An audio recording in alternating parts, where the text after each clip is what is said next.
मान्यवर बाचस्पति महोदया मु आपनको माध्यम रे मान्यवर मंत्री को जानिया चाहूँगी केउ आधार रास्ता को रक्षणाबेक्षण करिवार व्यवस्था अछि एवं पंचायत राज विभाग द्वारा केते लंबा पर्यंत रास्ता निर्माण व्यवस्था रही। धन्यवाद। मान्यवर स्पीकर मैडम, पंचायत राज विभाग द्वारा विशेषकर आ पूर्वर जो प्रावधान थिला आमे सीएफसी किंबा एसएफसी किंबा नरेगा योजना माध्यम रे रास्ता कार्यक्रम पंचायत विभाग तरफ करा हुए एवं जदि डिपोजिट वर्क थिबो एमपे किंबा एमएलए लाड रे हुए। किंतु एबे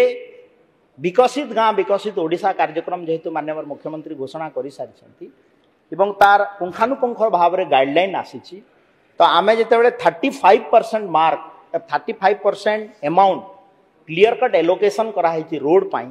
तो निश्चित भाव में आमे आपको स्पेसिफिक जो इश्यू गुड़ा थी आपणकर जो रास्तार ताकू ग्राम सभा माध्यम रे ब्लॉक को एवं जितेबाला जिलापाल कार्यालय आसब ताकू आमे फंड एलोकेशन करूँ एवं मु अनुरोध करी मान्यवर विधायिका